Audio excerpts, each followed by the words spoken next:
Subscribe to my channel and hit the bell icon so you never miss any video from my channel. Yo! Welcome to LCameraTV. Make sure you like, subscribe, and share all cool things like Facebook and Reddit and Instagram and wherever else. And guys, don't forget to the bell notification, man. Hit the bell icon so you never miss a video. I upload randomly, so definitely hit the bell icon. I don't want y'all to miss out. And guys, I'm just be honest with y'all, man. This is something that I was thinking about. So I was like, let me extend this to my Panther fandom, obviously, and see what y'all think. But for me, I got a question, man. This has been a question that's kind of, you know, it's always going to be like this. You see it with Bill Belichick and Tom Brady. But the question is, who deserves more credit, Norv Turner or Cam Newton for this? You know, Cam Newton's very high, you know, passing, well, his highest passing percentage and his highest completion percentage, you know what I'm saying? And just him not making so much mistakes. Now, I'm going to say both sides, and then I'm going to tell you who I think actually deserves the credit. Now, the first person I'm going to tackle is Norv Turner. Now, Norv Turner did put in place a system that is very good. Obviously, Norv Turner has been known as the quarterback fixer. He did it with Troy Aikman, and he did it with, some people said Teddy Bridgewater. He just, you know, he did it with a few people, just to be honest with you.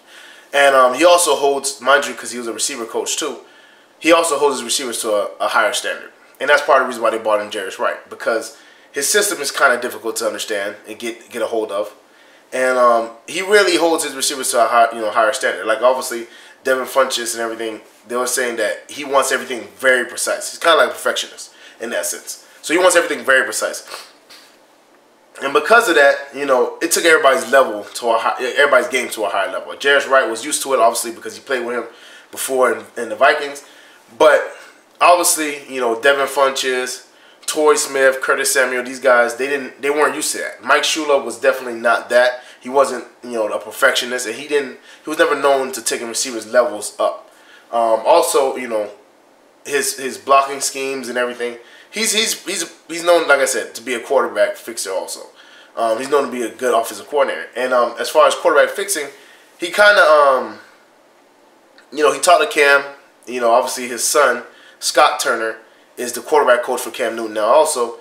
So they kind of basically help Cam with his mechanics, help Cam, you know, to just take what he sees and things of that nature, right? So Cam, obviously, one of the big things with Cam was that, you know, he tried to do everything by himself. And now, mind you know, he's used to doing that because obviously all his career really, you know what I'm saying, he's done that. Scrambling here, jumping over this person, breaking this tackle, doing that, doing this, you know. He did it in college and it worked for him. He did it his MVP season and it worked for him. So he did it his rookie year and it worked for him. So he always been doing this, and but obviously over time, you know, the body breaks down, you get older, so you can't sustain that. So that's why Ron Rivera brought in Norv Turner, because he felt like Norv Turner would be better for, you know, Cam Newton as far as his development. Because Mike Shula took him as far as he could. And Mike Shula, to me, like I said, wasn't that great of an offensive coordinator. I feel like the MVP season by Cam was more, you know, it wasn't really Mike Shula's play calling. It was more just Cam Newton having an amazing year in that situation. So Norv Turner definitely, you know, you could tell, you know, Cam Newton's percentages all went up. You know, he's playing better. His mechanics look better. So definitely Norv Turner definitely gets credit for that, because you can just see from, you know, last year to this year, his mechanics are better. His decision making is better. So, you know, definitely Norv Turner gets some credit for that. But that's Norv Turner's side. So now I'm going to get into Cam Newton's side and why this could be more Cam than Norv. Now, mind you, both of them deserve some kind of credit, but we're just trying to figure out who deserves more. Now, the other side of this, you could just say it's Cam Newton just maturing as a quarterback. Now, here's the thing, right? And the reason why I say that is this. One, when they got Christian McCaffrey, Cam was dumped, like even last year, he dumped the ball off to Christian McCaffrey a lot. So the check down, he already kind of adopted before Norv Turner got there. Christian McCaffrey had a lot of touches out of the backfield. It was actually the running that he had more of an issue with. So Christian McCaffrey definitely, you know, benefited from that, and Cam benefited from that, you know, as a check down. Also, you could say this is Cam's best stable of receivers too, because let's be honest. I mean, he had Steve Smith, that was good. Then Steve Smith left, and when he had Steve Smith, he had Brandon LaFell, who was not that good. He had Legadou Nenes. He had some no-name receivers. Then Steve Smith leaves, and they get rid of all the receivers. Then they get Kelvin Benjamin, Jason Avant, and Jericho Cotchery. That wasn't good. Kelvin was, you know, was a good receiver, but I can't even say he was a good receiver. He caught like 50% of his balls. He was Cam's favorite target. Cam went to him a lot. Now, mind you, Greg Olsen has always been a staple for Cam, but just I'm talking about receivers and not tight ends really, because Greg Olsen has always been a staple. But Kelvin Benjamin, he caught passes, but he dropped a lot too. So that wasn't that great. And then you get Devin Funchess. Obviously, the Super Bowl year, the MVP year, he had Ted Ginn and Philly Brown. Now, let's be honest. He had a great year, but Ted Ginn's not a great receiver. You know, he dropped a lot of passes too. He was 50-50 just like Kelvin Benjamin was.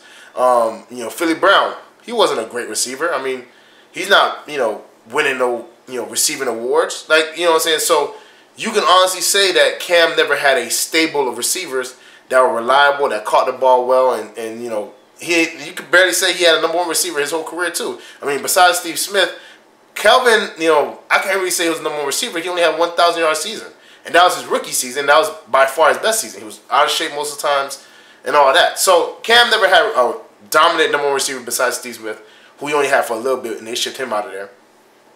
Cam, like I said, never had a dominant receiver, and then he also never really had a real stable of receivers either. So that plays against him too. And then also, y'all remember, Cam's O-line has always been shaky. The only time really his O-line was, you know, good was the Super Bowl year, and it wasn't really that good. It was just good enough.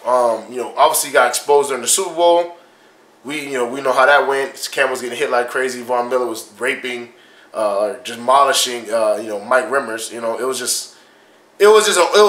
wasn't that great of a line. You know, it held up. You know, obviously Trey Turner, Andrew Norwell, and Ryan Khalil were all good, but the tackles were horrible. Right now, their line is pretty good. Taylor Moton is rating really high on Pro Football Focus. So it's just the surrounding pieces around Cam are, you could say, better. So if the surrounding pieces around Cam are a lot better than they were, isn't it just natural for Cam to progress and have a better completion percentage, better passer rate, and stuff like that? And he obviously, like, he started realizing ever since last year that he should use his check down more and stuff like that, which he's been doing. You know, he's been doing it this year. Obviously, there was a game Christian McCaffrey had 14 targets. No, 14 receptions, 15 targets. My apologies. But, so Cam Newton definitely has matured as a quarterback. Now, mind you, you have to give some credit to Norv Turner, but don't you think it's just a natural maturation as a player? Come on, man. You know, usually as a player, and then also if you don't accept the coaching, because again, we also understand that some people don't like their offensive coordinator, even though the offensive coordinator is doing right by them. Look at Big Ben. He did not like Todd Haley. He never liked Todd Haley. And he has best statistical years with Todd Haley. So you have to buy into the system. And if Cam didn't want to buy in, would we be having this conversation? Would Cam still be having the completion percentage he's having? Or, you know, who knows? So that's Cam's side of it. So now I'm going to tell you what I think. On my side of it, and what I think, I have to lean 60% Cam, 40% Norv Turner. And I'm going to tell you why. It's because of my last point. You have to buy in. It doesn't matter how good of a coach you are. And that's why a lot of times they say, you know, they need a new voice. The players need a new voice. And Ron Rivera said himself, Mike Shula has been there for so long, I'm pretty sure his words have started falling on deaf ears. Cam stopped listening. You know, just players stopped listening overall, because that happens. When Norv Turner came in, or when Ron Rivera decided to, you know, hire Norv and fire Mike Shula, Cam was excited about the opportunity. He was invested in the opportunity. He wanted to, you know, obviously change some of the narratives that were, you know, obviously attributed to him. Like, he's not accurate. He's not, you know, he doesn't have a high completion percentage. He doesn't have a high passer rating. All that stuff. So Cam was willing to hear and adapt what Norv Turner wanted him to do.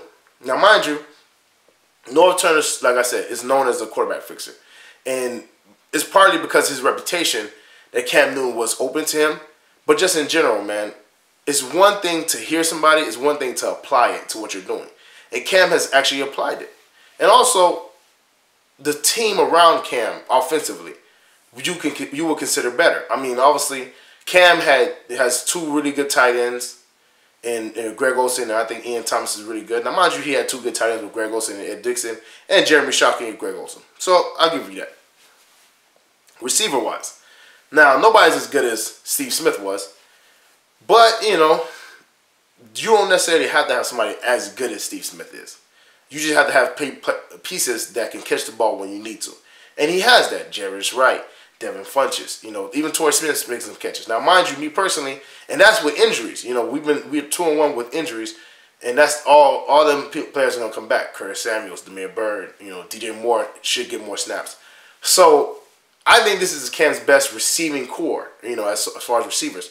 So and Cam actually has an O-line, which I thought was gonna be bad for him. I thought the O-line was gonna cause us not to win games, but they're playing as good, if not better, than the starters, man. Taylor Moton, like I said, is rating really high on Pro Football Focus on like every game.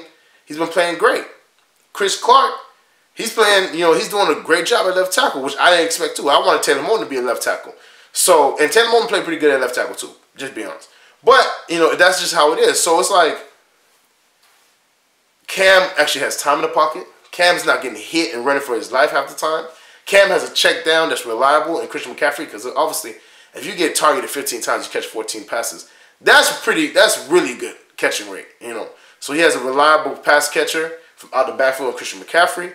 And then our run game has always been good, but we have blocking tight ends, and not just one. Obviously, we have multiple now, and blocking schemes, which kind of goes on the North Turner side, that will create creases for Christian McCaffrey. Obviously, last year, Christian McCaffrey had a low rushing percentage, and that was mostly because, you know, Mike Schuler's blocking schemes, obviously, or the Mike Schuler's blocking schemes weren't working for Christian McCaffrey. Now, with Norv Turner, they seen what they did more at Stanford, you know, creating creases for him so he can hit the hole, and you know, so he won't have to break any tackles at the line of scrimmage, and he's been flourishing under that. So, you know, that falls on the Norv Turner side, but Cam finally has an offensive. Now, mind you, our offense is not great, but our offense is a lot better than he usually has, and he usually has to work with. So I think it's just a clear maturation, man. I think if you don't buy into the system, no matter how great a coach is, it's not going to work, you know. So I think because Cam bought in and because Cam was open enough to accept what Norv Turner was telling him and accept what, you know, Scott Turner was telling him and accept the new regime that came about, it worked out. So in this situation, I gotta lean more towards Cam. But like I said, Norv Turner deserves a big chunk of the credit for Cam's good passer rating. But like I said, at the end of the day, if he doesn't apply on the field, it doesn't matter.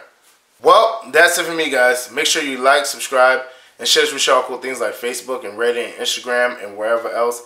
And guys, don't forget the bell notification, man. Hit the bell icon so you never miss a video. I upload randomly, so I don't want y'all to miss out. When y'all see the squiggly lines, you know you have been notified. You already know. And get in the comment section, man. I want you know, your participation. I want to know who you think, Cam or Norv. Who deserves more credit? And when you do put your answer in, at least give us a little explanation of why. You know, because I'm really puzzled. I think it's more Cam because obviously he bought into the system. But I want to hear your sides of it, man. Check out the LCameraTV apparel, shirts, hats, mugs, all types of cool stuff. That link is in the description below. Check out the Patreon page. That link is also in the description below. Exclusive content, shout outs, blooper reels, all kinds of cool stuff. Check that out, man. Support the channel, support me. You already know what it is. LCameraTV all day. And check out my dog Renan page. His videos on the very end of my page in the end screen. Check him out. Very funny dude, very talented. I think you guys really like his stuff. Keep that trigger effect going. And also, share this with all your Panther family, friends, anybody Panther related, anybody football related, anybody, anything related. Let them know LCameraTV is rocking with Panther Nation rock with LCameraTV. Thank y'all for all the support. Thank y'all for everything I do. And help me answer this question, man, because it's kind of like the chicken and the egg. Which one came first? You know, I'm stumped. I don't know. I'm thinking Cam. I want to hear what y'all think, man. So get in the comment section. And I'll see y'all next time.